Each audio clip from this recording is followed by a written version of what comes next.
So I'm here at a Jeep Dodge Ram dealership because they just reported earnings. Will Stellantis be able to recover from this latest decline? Those earnings were terrible. CEO Carlos Tavares promised a massive cost-cutting effort. And as you can imagine, look, everywhere around me. Stellantis is now forced to cope with having too much inventory. It's not difficult to find a lot of Stellantis vehicles baking in the sun. So in the last 6 months, Stellantis, which is the mother company to Jeep, Dodge, Ram, their stock in the last 6 months has gone down by about 42%. That's absolutely ridiculous. The automaker's profits are down almost 50% compared to this time last year. Well, and looking at these numbers year by year, it's not looking too good. So here's a crazy thing to think about. In the last 6 months, Stellantis' stock price has gone down by about 42%.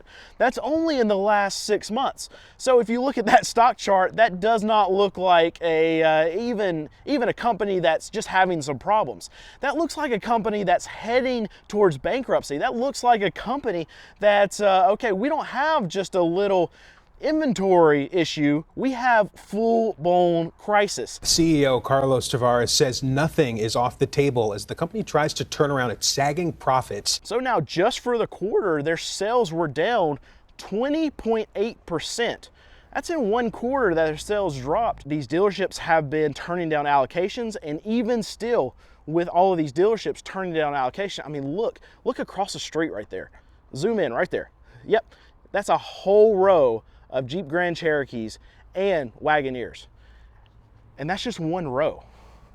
And they're like $60,000, $70,000, $80,000. That's crazy. All right, so check all these out. This is one of Jeep's biggest problems right now, and these have been one of the hottest selling things, at least about 2 years ago, for Jeep. Their numbers on the Jeep Gladiator is off by 21%. So I wanted to come over here and look at one. I actually like this color. I think it's just another big example. I mean, this is a cool vehicle, and a lot of people really like them. Problem is the price, right? They built a lot of expensive products, too expensive in a market where people are looking for less expensive vehicles. So Jeep got it wrong as far as what they're trying to sell these things for. There's a Rubicon right there, but we're going to check this one. This one's just the Sport S. So this is going to be the lower trim level. It's a 2024, and the price on it, the MSRP is $55,000. And this is just what the market is screaming about. So even if you have desirable vehicles, even if you have Wranglers, even if you have Gladiators, vehicles that people really like and they really want to buy, it's just too much money. And now we're seeing it with stuff like this. They're off 21% on their sales on these things. Stellantis is cutting down a shift in the Gladiator JT side of the plant. And here's a Rubicon. Well, check this out. This, I mean, it's super nice. I love these things. 2024 Gladiator Rubicon 4x4, total price MSRP almost $70,000. It's basically $70,000. When you get out the door here, it's going to be probably like $75,000. There's no buyers. There's no buyers for this right now, and you can see it. There's no buyers. Look, hold on. I hear all the time in my comments, okay, Brandon, you keep talking about Stellantis. You're covering the car market. Can you cover somebody else? And yeah, we talk about Ford and their problems. There are three things that you can look at from the report yesterday from Ford and say, well, this is why the stock is trading lower. And Toyota and their issues that are going on right now. But it all comes back to Stellantis, because even though it seems like we're kicking this dead horse, well, that horse has been dead for 6-12 months now, and it seems like Stellantis and their CEO just goes over to it and shoots it every 30 seconds, and the new news thing blows up where we have, okay, layoffs. The Stellantis Detroit River Yard on Freud Street in Detroit will soon be about 400 UAW workers lighter, with a new round of layoffs set forth, with no sign of any of this ending soon. So we have production cuts. We have things that are going on at Stellantis. Eliminating brands would be an option to help the company's bottom line. Keeps on getting worse. He told reporters at the Paris Auto Show that he's even considering plant closures. And I can see it here at these dealerships. I mean, you look, this is a storage lot for their used vehicles, and they're brand new trucks just sitting everywhere. They have dozens upon dozens of highly priced pickups. And it's a problem that's going to keep on going, and there's no end in sight. So yeah, this horse is dead. It's been dead, but they keep shooting it. And every time they shoot it, we got to talk about it. So now what are we talking about today? Well, earnings, not good. They're down. Stock price over 6 months, down 42%. So what do shareholders know? They know exactly what I know. They see everything. They see all the writing on the wall. There are no buyers. There are no buyers for the cars. There's no buyers for the stock right now. Stock's gone down cars, the prices, the trucks, they've gone down in price.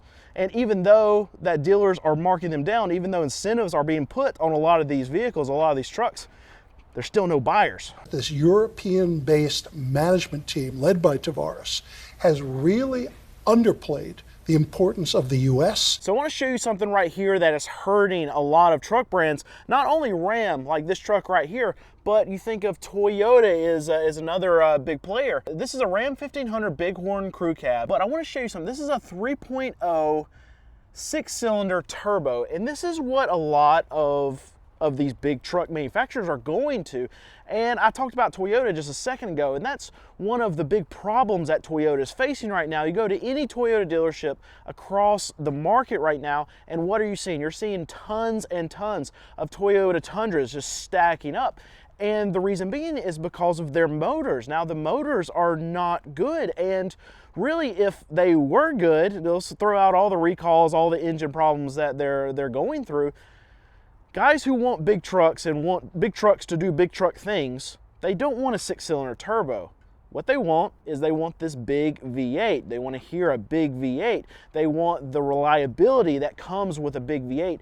And these auto manufacturers, Ram, Ford, Toyota, even Toyota is getting away from what people who want to buy trucks to do truck things are wanting. And they want that big V8, and you see it right here with Dodge Ram. They're not the only ones, but it's a big problem where they're going to this six-cylinder turbo, and it's not good. It's not good for sales. All right, so what did Stellantis blame this bad quarter on? Well, they said it was due to lower shipments. This is quote, lower shipments and unfavorable mix, as well as pricing. What does that mean? Lower shipments is easy, right? We're shipping out fewer vehicles to our dealers.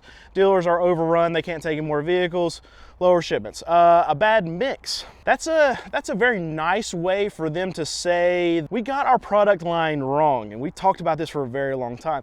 Stellantis has tried to brand themselves as a luxury brand now over the last, what, 3-ish years, charging $70,000, $80,000 for a Jeep Grand Cherokee. They're not a luxury brand. This is a problem. And that goes right into price. They try to brand themselves as a luxury brand. They try to price themselves as a luxury brand. And now they've priced themselves out of the market. Shareholders know it. Stock's down 40% over the last 6 months. I mean, customers know it. They're not buying their crap, right? So you see Wagoneers, Jeep Grand Wagoneers stacking up everywhere. They priced themselves out of the market. This is what they're saying as a big reason why their stock has not performed. Yeah, it's easy to see, right? Price themselves out of the market. They're not luxury. They're Jeep, and their trucks are too much. There's too many of them. That's the easy way to put it. Too many vehicles, they cost too much. Done. And I want to just look at this one real quick. I mean, you got tons of trucks sitting all down through here, but it's the 1500 e-Torque, and I just want to point this out because that was such a good idea for Ram, right? We got tons of them sitting there. There's another e-Torque, and I think just about this whole line of trucks right here is the e-Torque Ram 1500 Bighorn Crew Cab 4x4, $60,000. Probably seemed like a good idea at the time. So another reason they said why okay, this quarter wasn't bad is because global shipments were down 20%. But they also circled back and put the blame on North America again, saying that planned North American inventory reductions were happening. And we know that, okay, they've already planned on cutting their production in the US by like 200,000 units over the last part of this year. That's a lot. That's a lot of cars that they've decided not to ship out to these dealers. But really, I think that's the right thing for them to do, because what's going to happen if they ship out 200,000 more of these Rams? I mean, you got another row right there. You got another row right there. You got another row right there. You got more trucks sitting over on their retail lot. These dealers can't hold them. So the more inventory you pump out to these dealers, the more that dealers have to reduce their prices, the more that it weakens the price of the brand, and it's going to pull down prices that Stellantis can actually sell these trucks to their dealer body. So you think about it, me and you, we're not a customer to Stellantis. I mean, these dealerships, I mean, that's who's buying the cars, the trucks from Stellantis. And if they have to heavily discount a lot of these trucks, I mean, a lot of these trucks right now, you can get them for invoice. You can get them for under invoice at a lot of these Stellantis dealerships, because their floor plans are getting ridiculous. I mean, there's still some 2023 trucks sitting on these dealerships, and that's 2 years worth of birthdays, because you come right now, I mean, this is a new Ram truck. Now we have 2025s that are out here. I mean, we got 2024 sitting out here, and then some of these dealerships have these 2023s. These dealerships, they're not taking any more trucks when they still have 2030, 2023 trucks sitting on their dealership lots. No, they can't do it, because those 2023s are about the same price as the 2025s that are coming out now. So what's a customer going to do when you walk up? You're not buying a 2023, you're going to go buy that 2025. So the 2023s are just going to continue to sit there. Every one of these vehicles, I talk about this a lot on my dealership, I'm a small used car dealer. Every one of my cars sitting on my lot is competing with every one of the other cars that is sitting on my lot. It's no different out here. This truck is competing with this truck, which is competing with this truck, which is competing with that truck. So if you have old inventory, you have to make it more competitive to be able to move it. How do you do that as a dealer selling brand new vehicles, especially when you have a year difference on the same truck, a 2023, a 2024, and a 2025? Well, you got to discount the crap out of that 2023 so that customer buys it. So you get off their floor plan so you don't have to pay interest on it anymore. It's a hard situation right now to be in for a Stellantis dealer. And guess what? More layoffs. It seems like every week we're announcing a new layoff situation that's happening here at Jeep Dodge Ram through Stellantis. Either a production cuts, plants cutting shifts, thousands of workers losing their job, hourly workers getting a shift cut, whatever it is. Seems like every week, every 2 weeks, we have a new announcement of something like this coming through the system, and it just shows you it's not going to be the last. They're going to continue to cut production until they find this middle ground of where dealers can catch up to be able to take more vehicles. And I can tell you, just looking right here, that whole row, all these Gladiators all the way down. We got Jeeps sitting right there. And guess what? We have a used storage lot on the other side with brand new Ram pickup trucks everywhere. It's going to be a long time before production can ramp back up. And until that time, more layoffs are going to happen. So every 2 weeks, look for it.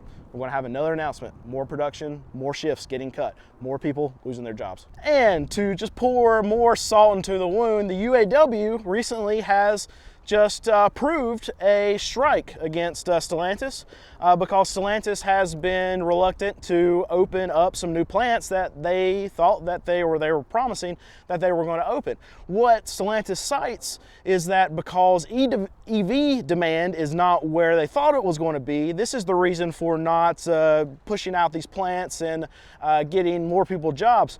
Because of this, because they want to slow down their production of certain lines of vehicles, and across the board, Stellantis wants to slow down their production, the UAW, in its infinite wisdom and infinite strategy sessions that they're so good at, they've decided that they want to approve a strike. So Stellantis wants to cut production, and the UAW is threatening Stellantis with cutting production. That makes sense. That'll work. Yeah, that'll get you what you want when you're giving Stellantis what they want. Is it making sense to you? Doesn't make sense to me. Sean Fain, who's the president of the UAW, if you don't know, send me an email, explain it to me. You're working on some 3D chess that I can't even, my little brain can't even wrap my hands around it. You're so smart, dude, so smart. So here's really the funniest thing about the whole. I'm not saying that company losing money, people losing their jobs is funny. But this statement is very comical to me. What they said was they actually expected these drops because of the anticipated new launch of products. Their new products coming out. So you're telling me that you knew that your sales were going to drop because everyone is waiting on the new EV products that you got coming out, the EV Charger, the new line of your Jeep Grand Cherokees and your Wranglers. That's what everybody's waiting for. I don't think that's the case.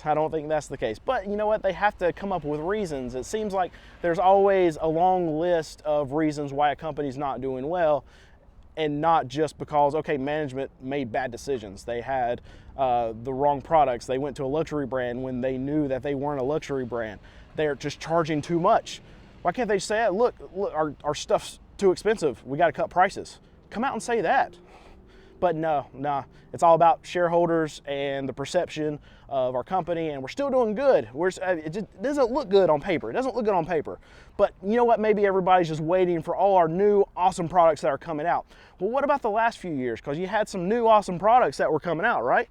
There's one. There's another one. Oh, there's one. Oh, there's one. New awesome products. Everybody is waiting to get their hands on the new awesome products. Well, that was a new awesome product from 2 years ago. Everybody was waiting on it. Still sitting there.